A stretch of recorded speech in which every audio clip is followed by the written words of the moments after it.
Hello and welcome to another episode of Swim Sets by the Pool. This is the podcast where we give you free swim workouts and tips on how to swim better. We get swim workouts from Division 1 swimmers, pro triathletes, random old people on the side of the pool deck. We get them sent from all over the globe. And today we have an awesome special guest, Maddy Sims. She's a former D1 swimmer.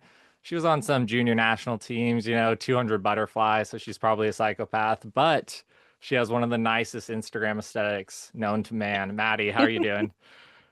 I'm great. How are you? I'm doing great. Kyle, you doing all right over there in Santa Barbara? Yeah, it's hard to be doing bad in Santa Barbara, so yeah, good over here. I mean, dude, look at the weather. Look at the weather behind you. It's Oh amazing. my You got a gosh. pool? Yeah. It's totally not my room with my dog sleeping in the background. It's I'm at the pool. Yeah, yeah, at the pool right now. Always Hopefully, at the pool. hopefully River just like pops into the background. Like he like kind of He's pretty close. He's like 2 feet from the render distance, probably if I like moved him just a little yeah, closer. yeah. Maybe he'll render in. Maddy, what's the pool you got for your background for those who are watching on YouTube's? This is the Hall of Fame pool in Fort Lauderdale, Florida. And it's just like one of the bigger pools that I swam in when I was a kid. And we like traveled here every year for swim meets, so it just has a lot of really good memories here. Giant diving platform, great weather, except when it was like absolutely monsooning outside. Hmm. But Nice. So yeah, fun pool. did you grow up on the East Coast or where are you from? I'm from Chicago originally. I should say Chicago area. I Okay. don't want to offend any real Chicagoans. Yeah. I'm from a small suburb. It's called Downers Grove, super tiny town. And I'm born and raised there. So I was there, and then all through my childhood, and then I went to school in that area as well for college. Nice. And you said you Yeah. before we were on the podcast, you said all of your siblings were swimmers, right? Yes. Nice. Is that just because there's like not a whole lot to do? I know in like the Midwest, like people just get like insanely good at sports. Like it's kind of, Yeah. is that a thing? I mean, it's just so cold. So like there's nothing else to do. You can't be outside. And there's like almost no nature. It's just flat. Yeah. So, I went to this pool in Pleasant Prairie, Wisconsin. It was like an indoor oh 50 my meter God, yes. pool. It was huge, and I was like, Massive. I think I went there in June or something. I was like 19. I was racing juniors for triathlon. I was like, guys, this is such a nice pool. Why is it inside? Like, this is so dumb. You could just have it outside. Because Oh my God, in I didn't know Wisconsin. winter was a thing in Wisconsin. Yeah. I'd never seen ice before except for like in the fridge. Oh my God, So amazing. That's yeah. so beautiful. I wish that for everyone. Yeah, yeah. But you live in Venice Beach now, so you're enjoying the I sunshine, soaking do. it up. That's awesome. Yeah, yeah. Well, sweet. Yeah, I met Maddie actually in Santa Barbara at the Los Baños pool, which I'll put in some Hmm. B-roll of that, which we have from an episode a couple times ago with Mark, Kyle swim Hmm. coach. Beautiful pool. And yeah, we've swam some sessions together and just wanted to have Maddie on the pod and hear her perspective on swimming and things. So yeah, we like to start off every episode with a quick tip. So Maddie, hit us. What's your tip for the people for swimming? Um, I would say that swimming is such a unique sport in that you can always improve, despite like physical limitations you may have. Like I'm shorter than most, high level swimmers or, smaller hands or feet. If you just hone in on technique, if you train smart, you can, exceed like all expectations. So I just think that's something really unique about swimming. So my tip would be to just like not put any limits on yourself as you're training. And just like keep reaching higher and finding new things to tweak in your stroke or different ways to train. Nice. That's awesome. Yeah. Um, yeah, that's such a big thing, especially for me, because like I started swimming as an adult. So just learning about swim technique and stuff, and it's like not Hmm. necessarily about how hard you try, but like how your body's moving in the water. Whereas like Kyle just Yes. like came out of the womb and dove into a pool and started swimming 49-second hundreds. You should Amazing. look at my you look at my results from when I was a six and under at the neighborhood swim pool, and you'll see where my progression began. It was not pretty. It was like I have a blue ribbon from getting first place in a 25 backstroke, which took me 4 minutes and 30 seconds. Oh my And Wow. I only won because everybody else in my heat got disqualified for turning over on their stomach. So, um, Wait, so you spent 4 minutes on your back? Over 4 minutes, yeah. And for one lap, 125. Yeah. That's So there crazy. everyone has to start at complete ground zero. I was not out of the womb fast. I was out of the womb, maybe in the water, but wasn't swimming fast. Nice. Okay, Kyle, do you have any questions for Maddie before we get started into this awesome set that she brought us? No, I think I'll save the questions for the set. We'll see what she's got planned for us today. It'll be Okay. fun to check it out. Okay. Okay, Yeah. nice. So Maddie, what is this set that you brought us today? Can you give us some background on it? How, like, when did you do it? What time of life were you in? All that good stuff. Yeah. So this that was really interesting. My background is kind of in distance swimming. I grew up doing that and then transitioned to 200 fly, 100 fly in college. And when you're a distance swimmer, when you're doing 200 fly, like it's such a grind training. Like you have to put in the yardage. Like there's no way around it. You have to build up your endurance. Um, and so I've done, like dive sets before off the blocks, obviously, but I've never really done something where you have to just like hit your race pace and just like feel really fast in practice. Like, you kind of save that for competition days. And that's like the most exciting part, right? Is the competition, like feeling super fast in the water. So this one always stuck out to me. We did it in college. I at Northwestern. We did it every Thursday morning.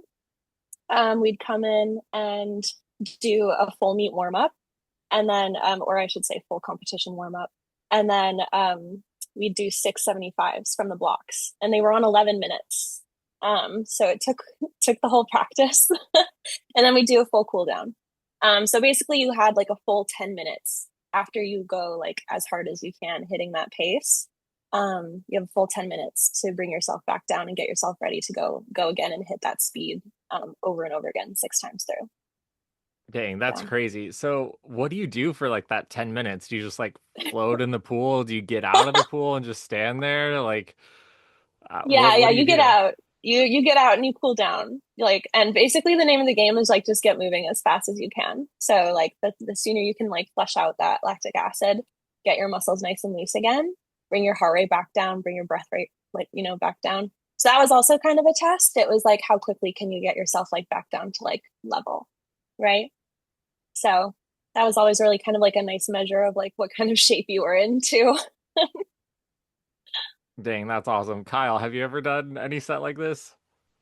Man, I like some sets similar to that, but that's definitely some 200 flyer type behavior. I had to do, yeah, I mean, I was doing a little bit of that for the 4IM, but yeah, I've never been able to train like a 200 flyer as it's my worst stroke. And, yeah, definitely, it's cool to hear that perspective though. Yeah.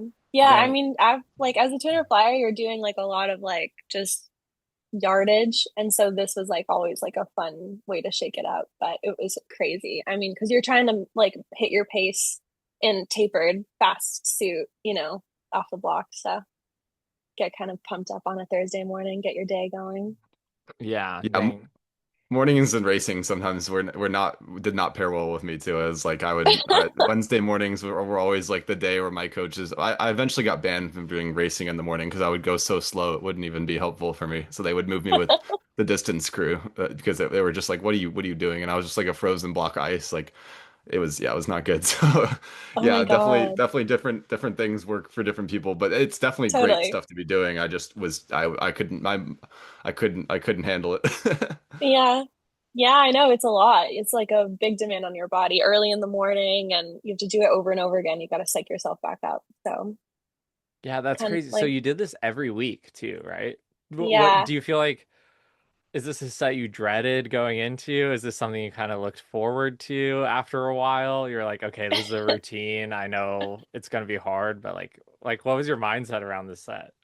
Yeah, I think there's always kind of like maybe a little bit of dread just because the expectations are so high. Like, exactly the pace, you either hit it or you don't.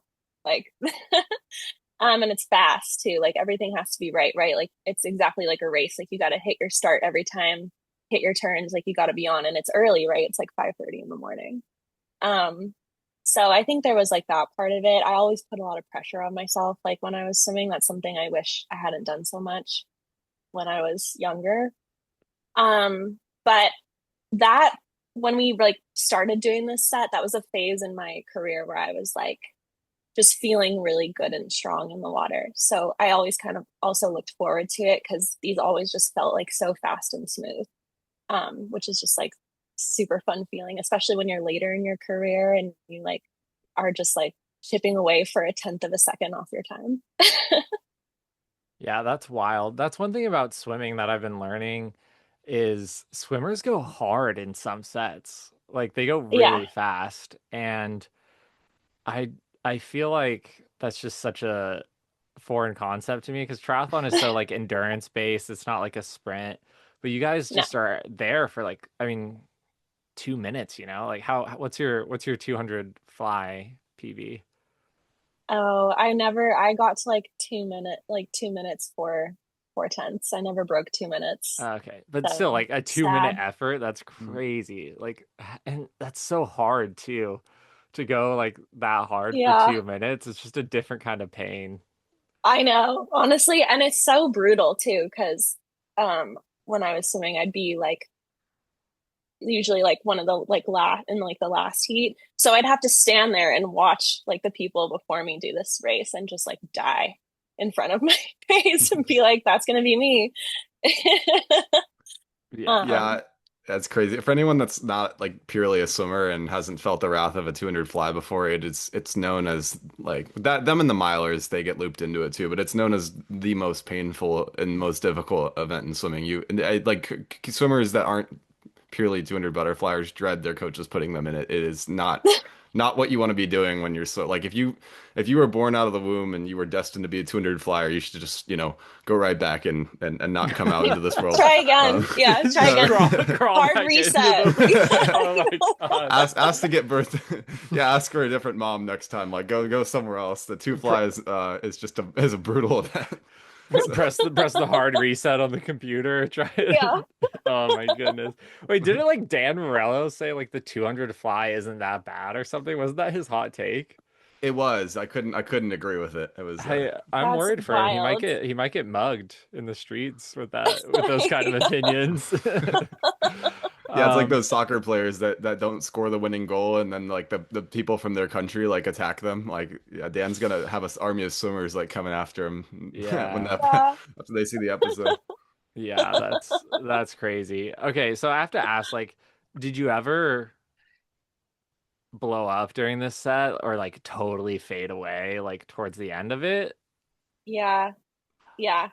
I think, and this is like kind of goes back to my like tip in the beginning. I think swimming, especially as you like reach higher levels, is so mental. Um, and if you let your mental game slip even a little bit, like the impacts can be just like huge. So I definitely had some times where like you get in your head about like how tired you are, or like how hard that last rep just felt. And you're like, okay, and I have to do it again. Like there's no way I can do that again.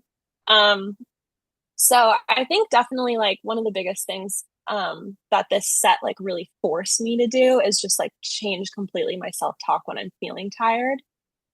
Because there's no choice. Like you're getting up and you're doing it again anyway, right? Like you have to do it 6 times. That's the set. Like everybody has to get up and go. So, but yeah, there were definitely times in the beginning or like mid-season that is like a particularly terrible time, especially in Northwestern. It's like cold and dark and icy. Um, where you're just tired or you're having a bad day or whatever. You have an exam coming up. And definitely I had some days where it just like fell off. But what's cool about this set is, right, it's just a 75. So even though it's painful, right, it's over. So you can kind of tell yourself, like, if one falls off, like, okay, I just try it again on the next one, right? Just like 45 to 50 seconds of work, right? Yeah, that's really good. And that actually reminds me of something that I've been trying to work on in my mindset that hopefully is helpful for people listening to this podcast. And when you're looking at splits, like when you come in, you touch the wall, you look up at the clock, not your watch, because watches are no good for swimming at the pool Mm-hmm. if you want to be fast. But you look up Mm-hmm. at the clock Yeah. and you see the time, don't think of it as like good or bad. Like don't Hmm. assign it as like, oh, that was a good time or that was a bad time. Just take it as like information. Like that's the time I just swam. I have 10 more 100s or I have whatever, two more 75s or whatever set you're doing and just focus on the next one and just try and do the best you can on the next rep. Because I Yes. think I used to look at the clock and be like, oh, that's not the time I wanted to hit. And then I would get in this negative spiral. And then I'm like, oh, I'm just swimming terrible today. Like, or I'd like, Hmm. yeah, just have a really weak mindset around it. So that's something that's been helping me is just not assigning uh emotion or a feeling to the time that you just swam and just accepting it as information and just trying to focus on the next one. I think that's really powerful. Yeah. I Yeah. would. And honestly, like, oh, sorry, what were you gonna say, Paul? Oh, no, you got it. Go for it. Oh, I was gonna say, honestly, like there are days where it's just like not hitting, right? Like you have a pace in mind, it's just not happening. And so like I had, swimmers going through that. We're putting in yardage if you're triathlete, like you gotta, open waters, a long race. And if it's just not working and you're there for a long time, I'm like, okay, let's switch it. Like take the pressure off the time. Like what can we focus on in your technique, right? Make this like the most technically perfect set you can possibly do, or what can we focus on your underwaters, like just switch the focus because you're doing the work anyway. So if the time's not hitting that day, like it's not wasted time, like you're saying, like you just said, right? Like try it on the next one. If it's not working, like okay, let's just switch gears. Like it's still valuable.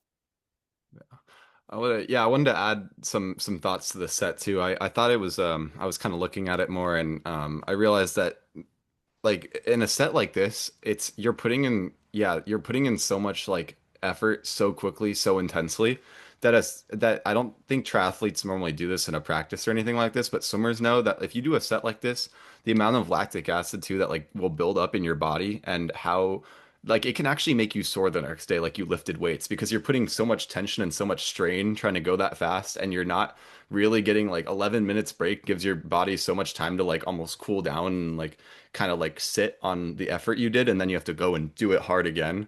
We had a set like this, but it was like 10, for our shorter distance swimmers, it was like 10 100s on like 6 minutes, so kind of a similar vibe. And it was the only set that would have kids like literally throwing up in the trash can after, and like I would say that it was harder than like plenty of distance sets, but I just thought it was really interesting, like what a set like this will do to your body compared to something that's way longer with way more yards on a faster interval. It's kind of crazy that you take away the yards, you extend the interval. You would think everything about this would be easier, but almost makes everything harder. It goes in the opposite direction. So just wanted to add that yeah, add those thoughts in because I thought yeah, it's really hard to like visualize that kind of set going like that until you do it at max effort and you feel that kind of thing.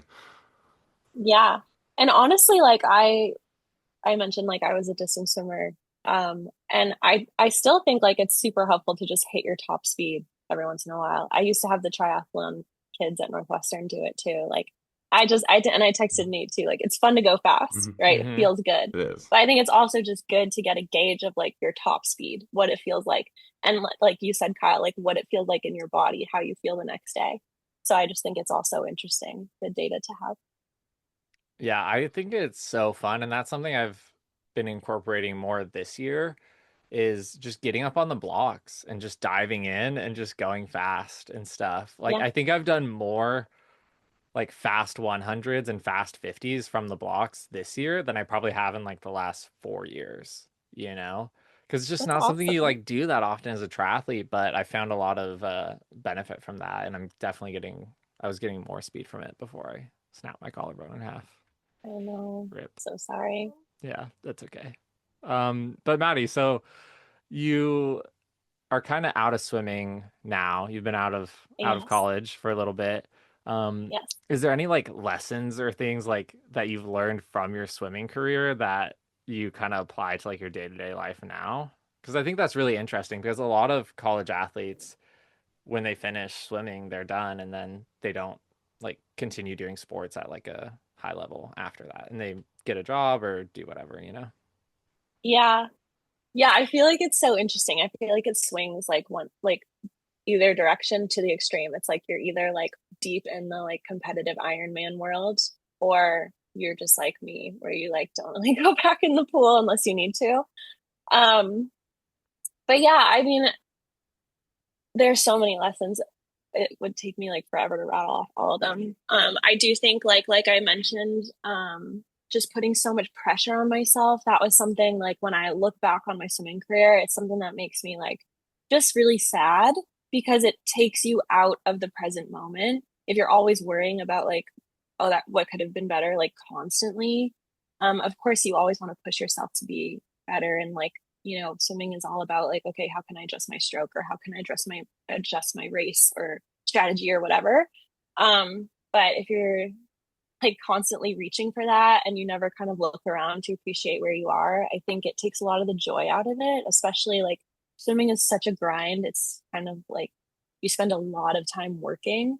So it's really important to like enjoy like the bigger moments when things do go right, or if you have a good race, or if something feels good, or like even a great practice.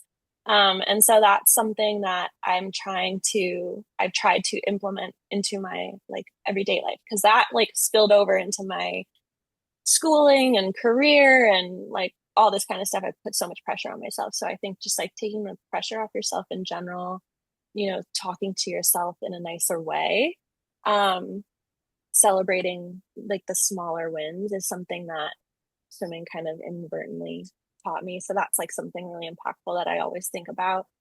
Um, and then I think too, like that just like mental toughness that you have to have, right? Like we're all talking about like you're tired. This set in particular, I feel like is a good representation of that, right? Like you're super tired. You can't really like fathom doing this again, hitting that speed, but like you have to get up on the blocks anyway. Like it's happening whether like you want it to or not. And so I had a lot of terrible moments mentally in practices where I was like, I literally cannot do this. Like, I don't know how I'm going to do this. But like the clock is counting down. Like I'm going to push off the wall in like 10 seconds. So getting yourself into a headspace of like, okay, I have to figure out a way to do this, right? I'm just going to have to like, it's going to hurt. I'm going to do it anyway, or, whatever. That's something that I'm really grateful for. I think it's kind of rare to have that ability to just like hone in and figure out a way to make it through when something is like extremely uncomfortable, or you're super tired, or like things aren't really going your way. So these are like some bigger lessons for sure that I think I've learned from swimming. Nice. That's awesome. That was such an accurate take. Like they even going to Ironman. I'm like looking at Kyle. He's like he like just Yeah. finished his D1 swimming. He's like, I'm doing Ironman now. Yeah. Momentum, you can't let yourself, I couldn't let myself get fat and then try to, go and take on the world. I had to do it while I was still in my best shape, so I had the best route over. That's But true. I know it can be so good to take a break too. My class of six guys who are all really successful in the pool have gone many different ways, and everybody seems to be really content with the direction they're at right now. And I think it's kind of one of those where you gotta do what your body wants you to do, and also, like, yeah, if you don't want to go, if you've gone full gas your whole life and you're ready to throw in the towel and relax for a little bit, take your freaking break. Like, you don't have to go and try to conquer the world and do everything you need to be doing right after you're done swimming. That's how you burn out if you aren't ready mentally to do that, or if you don't want to. It's like you don't need to force yourself to enjoy yourself. Yeah. Yeah, that Yeah. No, that's so what cool. were you? Oh no, I Yeah. was just gonna say like that's so cool that you are applying those things like that you learned. And I think that resilience too that you get from being an athlete at a pretty high level, um, is definitely something you can take with you. And I think that's really cool that you're still like kind of using those things in your life right Yeah. now. Yeah. I think too, like swimming is such an interesting sport too, because it's individual, but you're part of a team as well, right? Um, and so like I think the energy that you bring to the team is like so impactful too. And that's something that really stuck with me. So like the way you speak to yourself affects like your energy, and then your energy affects the collective. Like we're all in a pool together, right? There's no escaping that. We're here for 2 hours or however long we're going to be there. So it really like also taught me to like be positive. And my dad always used to say, my dad coached me on and off when I was a kid. And he always used to say, like, you can be a drain or you can be a fountain. And that's something that like really stuck with me. And I saw it in swimming all the time, like throughout my career, like when I was on different teams, when I was at different meets, just how impactful your energy is to your surroundings. So I always try my hardest to like bring positive energy to spaces still.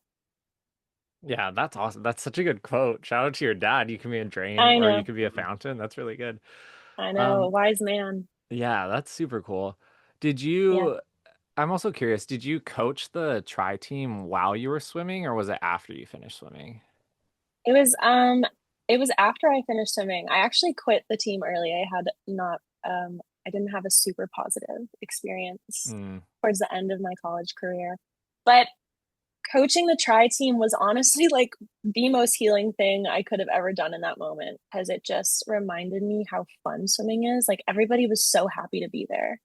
And they wanted to learn and they wanted to put in the work. And I know we were talking about Liz. Shout out to Liz if she sees this, Yeah, but Liz. so many people made so much progress, right? Like that's such an exciting time when you're starting out, or if you're an open water swimmer with no real technical training, like the sky is the limit for how much progress you're going to make, right? You make a few changes to your stroke, you drop like 20 seconds. um, so yeah, it's just a fun space to be in. I really enjoyed it and coming up with creative sets, like, you know, ways to make that yardage more fun and interesting. I really like, I know I gave my set, but if you're looking for a way to switch it up, I really like finishing on different ends of the pool. I used to do that a lot. For the tri team, I think it's just a fun way to like stay engaged in the set instead of just like constantly coming back over and over again, having it feel like you're doing the same rep, you know, a million times. So it was a great time. They were really, really sweet. Nice. Could I ask you more about like what happened at the end of your swimming career if you want to talk Yeah. about that? You said it wasn't like a great experience. I'm just curious. No. Yeah, um I was recruited by a different coach. This is like very common in college swimming. And then they switched that coach for someone else. And it just was a really bad environment, honestly.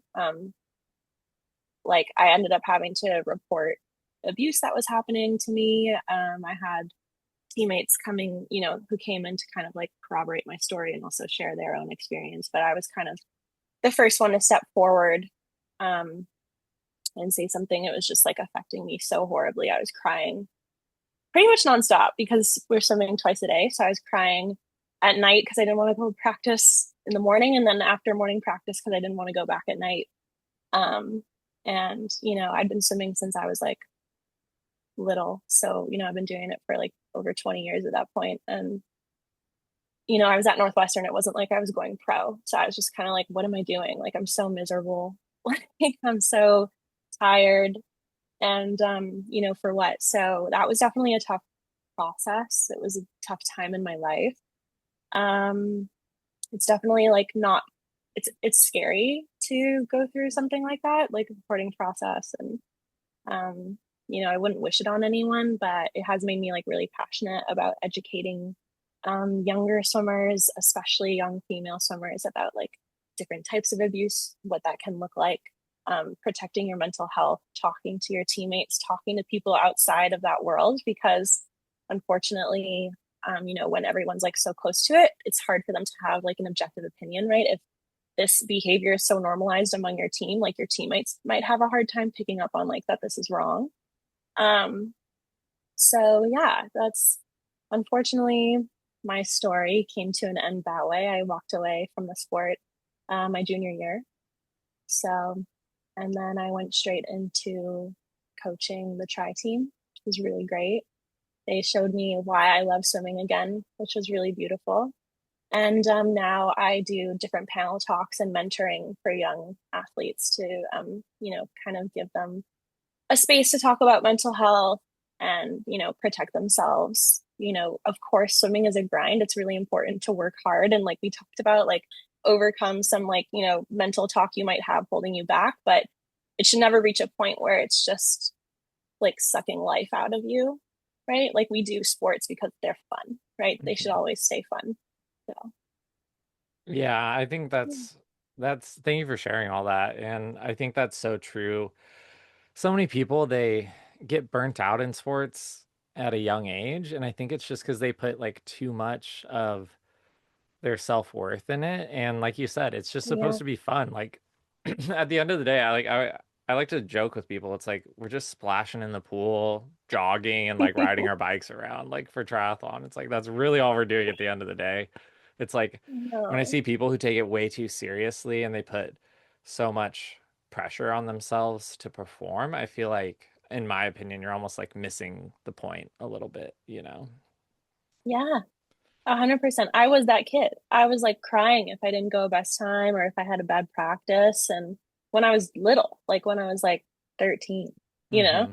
Hmm. And it just shouldn't be that way. I mean, it's cool to care, you know, you should care. It's important. We're putting a lot of time and energy into it, but it is just splashing in the pool. Like we're doing it for fun, right? And it's never worth sacrificing, you know, your mental health or your physical health. Like pushing yourself into an injury is just not worth it. Hmm. So I like spend a lot of time talking to younger athletes, and I also did this with my triathletes about like how important it is to be in tune with your body and listen to what it's telling you, right? And like a rest day isn't gonna derail your progress, right? If that's what you need, just take it, right? Because then you're gonna come back even better. Hmm. Yeah. Kyle, you got any thoughts kicking around in there? Yeah, no, really well said. It was great to listen to all that, and unfortunately, it's not the first time I've heard that kind of story, especially in the swimming world, which is really unfortunate. But someone like you going out of your way to try to prevent that situation from getting to the point it did for you is really really awesome. And we always need more people like you in the sport doing that kind of thing Thank because you. yeah, a lot of times, especially when you're younger, you can get really into your own head and sometimes unfortunately the people that are supposed to be helping you are the people getting into your head and stuff like that. My growing up I've seen my fair share of horrors from people being terrible coaches and doing and coaching for not the right reasons and swimmers being affected from that and some just temporarily and others pretty much it kind of followed them throughout their whole lives. So it's just yeah, being able to like enjoy the sport is absolutely number one priority because there is no reason you should be doing triathlon, swimming, anything like that if all it does is bring you dread and fear or sadness or anxiety or anything like that. Like you should feel a lot more happy about your sport than you should feel upset about it, or at least be really proud of the work you've done. What like any yeah, you shouldn't be feeling like terrible terrible thoughts and terrible emotions when we're supposed to be doing something we love. So that was really really well said, and I do appreciate you sharing that as well. Yeah, of course. And I think something else that I really like love to tell people is that you can always change your situation, right? Like it's easy to feel stuck with a coach or a team or a training plan or like whatever, but if like you know yourself better than anyone else, if it's not working for you or if you think there's something better to try, like there's so many resources out there. Like there's this podcast where you guys are literally giving people free workouts and advice. Like reach out to local teams, reach out to these guys. Like, you know, you never know who will respond and what kind of information you'll get. So that's something that's so cool to think about, right? Like we all have free will. Like you could change anything that you don't like about your setup, right? And it could change everything for you and make it really fun and exciting again. Hmm.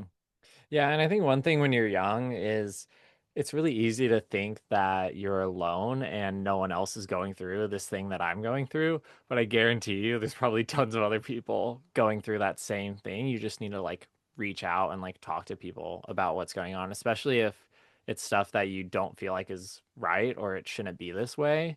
Like you have a bad Yeah, feeling about something that's happening in your life, then talk to other people because you're probably not alone and there probably are other people, maybe even in your immediate circle that are going through the same thing or something similar. it's so true. It's so true. I think often about one swimmer who came or one triathlete at Northwestern who came up to me talking to me about pre-race anxiety. And I shared with her how I would stand behind the blocks for my 200 fly almost every time and have like just insane amounts of anxiety about what I was going to do. Right. And it was crazy. Like I just shared that with her and it was like, it never occurred to her that like I would feel that too because I've been swimming for so long or I'm at the level I'm at. But these are all really normal things that even like the highest performing athletes deal with, like recovery, injury, like Nate just had this crazy surgery. Like we're all going through different things. And so just talking to people is a great way to not feel so alone and also to get like a different take on how to deal with it, right? Like we talked through different pre-race routines, right? Adding chill music to the lineup instead of maybe super loud electronic music. Like you can come up with different things if you just reach out to the community. Nice. That's awesome. Well, we're getting close to the end, but Kyle, do you have any last questions before we go? Because I have one more question sitting in there. I'm saving it, but I'll let you go first. Not much. I mean, it was just it was fun to hear yeah, hear what your favorite set. I don't know if this was your favorite set, but get a set from you there and yeah, it was fun to it's always really fun to go over these like crazy just like sets that just look dead opposite from what a triathlete or a distance swimmer would expect to be doing and talking about them because it always just is really fun seeing that new perspective. But yeah, it was great. I'll let Nate ask his question. It was great, yeah, getting to know you on the podcast, and yeah, we'd really Yeah. appreciate having you. But yeah, Nate, what do you got for? Okay, so this actually is a question Yeah. for you, Kyle, and Oh, Maddy. It's both of you Wow. guys. Okay. Same question. Because you guys started doing sports at a way younger age than me, like at a competitive level. Um, so is there any advice you would like give yourself in like if you could go back and like leave yourself a note, like as you started like getting into a more competitive level in swimming that you think would be helpful and think would have helped you along your journey for both of you guys? I guess I'll go first then. Yeah, I think I would have told my younger self that people develop at different rates. And just because you're not very fast when you're 8, 9, 10, or even say 12 or 13, and the person next to you has got a full-grown beard and a mustache and, whatever, like you're gonna A eventually, everyone 9-year-old will. with a full No, I'm mustache. not kidding. Like there's people, everyone is going to develop at a different rate. And when I was younger, I thought I was doomed because people were faster than me, and I'm like, I'll never catch up to them. But if you put in the work and you keep a smile on your face and you stay consistent throughout your time growing up, you can really, really make progress. And when you do get to the point where you are like getting big and strong, like that that's when you can get a lot faster and you just need to be patient. So I guess my advice is just being patient when you're young. You think everything that's going on in that exact moment is your world, which it is, but there's always a light at the end of the tunnel, and like you're not just stuck where you are. You're 10 years old, you're 12 years old. You have a long ways to go, and you're going to become a much better and like bigger version of yourself when you become an adult. So just stay consistent and stay excited with your sport. Yeah, that was kind of my advice I'd give to my 10 to 12-year-old self, or my, growing up when I was starting to take swimming really, really seriously, I guess. Nice. I love that. Okay, Maddie, what do you got for yourself? Um, I would say no time is wasted. I think I spent a lot of time, like I mentioned, I think I've said this a million times now, but I was super hard on myself. And so if I didn't have like the perfect practice or if I didn't hit a best time or whatever, I'd be like, well, that was just a waste. Um, but the time that you're putting in the pool is never wasted. And I teach adults how to swim now all over LA. Um, and it's really interesting because they also have that kind of pressure. I think as you're older, like it's harder to kind of be like, wow, whatever, that was fun. But any time in the pool is a good use of your time, right? Like it's nice to be in the water, it's peaceful. You're usually with a community of people, which is just good for your mental health. And like I said before, like maybe the times aren't hitting, but maybe your technique is great, or maybe your underwaters feel really good, or your flip turns, or you're practicing your sighting and it's clicking for the first time, or whatever it may be. I think you have to just focus on what was the best thing that I got out of that time, right? And always focusing on like what did I learn from that, or what did I gain from that, instead of approaching things from like I lost that time, what did I gain from the time that I put towards this, towards this fun activity or towards this goal. So yeah, that's what I would Nice. That's so great. I love hearing these things from you guys, and I hope that say. like gets to the right person listening to this podcast because we have listeners Yeah, like all over the place who listen to this podcast, which is pretty cool. So hopefully that clicks with someone and they can take something from it. So yeah, thank you so much for coming on the pod. I really appreciate it. It was so fun catching up with you. We're gonna I link your know. Instagram below in the Yay. description and stuff, and we'll put up the set. Is there anything else you want us to link in the description for people to follow you? Great. Yeah. And if anyone has any questions, feel free to shoot me a message. I'm around. Nice. Awesome. Well, thanks, Kyle, for Yeah. being here too. And Of we'll see you course. guys on the next one. Thank you for having me. Bye, guys.